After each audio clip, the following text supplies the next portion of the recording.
Hi guys, this is April 17th. It's a Friday. This is your lesson. Today we're going to kind of wrap up our discussion on equations of the line by talking about two specific cases, and that's parallel and perpendicular lines. For those of you that actively worked on that linear equation packet that I sent for review, you came across some of these problems and you probably were able to figure out what was going on. But I want to make sure we talk about it and actually visually see what is similar and different when you're looking at a set of parallel and a set of perpendicular lines. So today's target is for us to look at parallel and perpendicular lines and talk about what the equation of the line looks like and what the slope looks like. So parallel and perpendicular lines are pairs of lines that have special relationships with each other. If they are parallel, then we know they do not touch. Okay? If they are perpendicular, then they are going to form a 90-degree angle with each other. Okay? So these lines would be perpendicular. So when we're looking at these type of lines on a graph with equations of the lines, because they are linear, we need to know their relationship. So if we look at this right here, and we figure out these four lines, and we look at the slope, and we figure out that this slope is 1 over 2. So this one is 1/2, and so is this one. And then if I go to this equation and I pick 2 points here and here, this one is 2 over -3. So this is -2/3. Well, so is this one. Because when you have parallel lines, the slope is exactly the same. The only thing that's different is that there's a translation. It's sliding up and down on your y-intercept. So parallel lines have the same slope. They're just going to have different y-intercepts because they're not going to touch each other.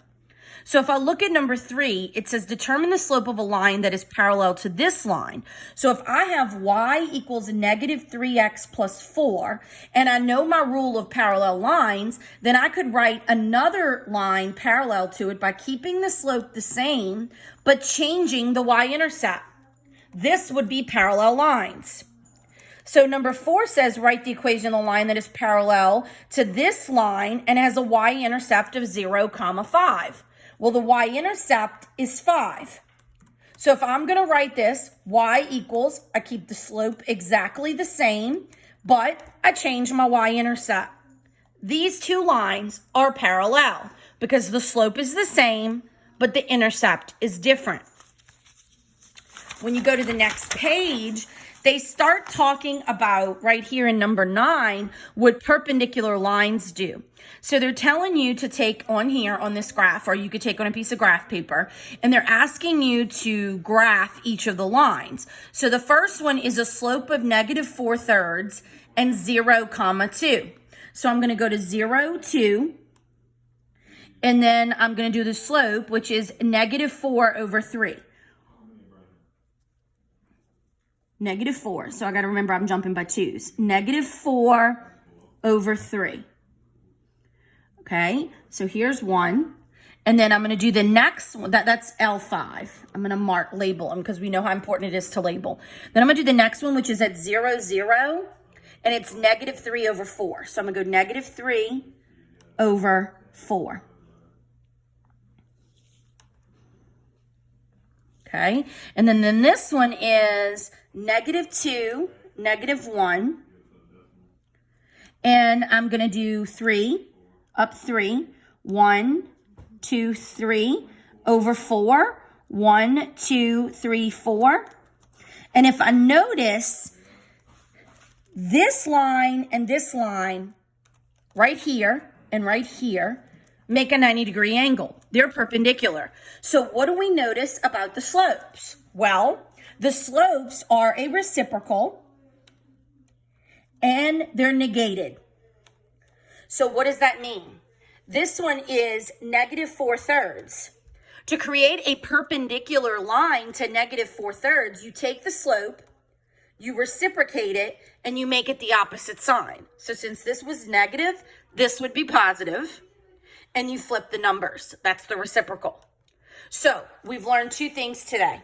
We've learned that parallel, they have to have the same slope, different B. or y-intercept. And perpendicular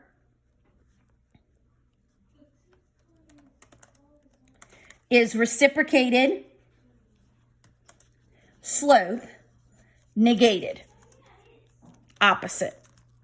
So if it's positive, you make it negative. If it's negative, you make it positive, and then you flip the numbers. So when we get to this page here, using this, if we look at number 13, it says you have the points 0, -1, and 3, 1. Is it perpendicular to the line that contains this point? So what you would have to do is find the slope and then go ahead and flip it. So if I'm looking at check your understanding, that's a little bit more clearer than this one, okay? It says determine whether lines are parallel, perpendicular, or neither. So let's look at the first one. Here's the two slopes, -4 and 1/4. First of all, they are not the same slope. One is 4, one is 1/4. So therefore, they're not parallel. But for them to be perpendicular, they have to have opposite signs, which they do, and then they have to be reciprocated, which they do. So this is perpendicular.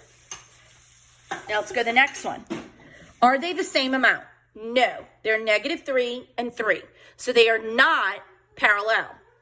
Are they flipped and opposite signs? Well, they're opposite signs, but this would have to be 1/3. So no, this is neither. Okay, C. So now I'm looking at it. 1 1/5 is 6/5. And 10/12 reduced is 5/6. So see, I had to do a little sleuth here because this is -6/5. So what I've noticed is they're not the same fraction, so they're not parallel, but they are flipped and they are opposite signs, so they're perpendicular. And then for D, the slopes are exactly the same, so I know that they're parallel. Okay. So you're going to practice. You're going to do 18 through 25 on the Google Doc, and you're going to submit it to me, and we'll go from there.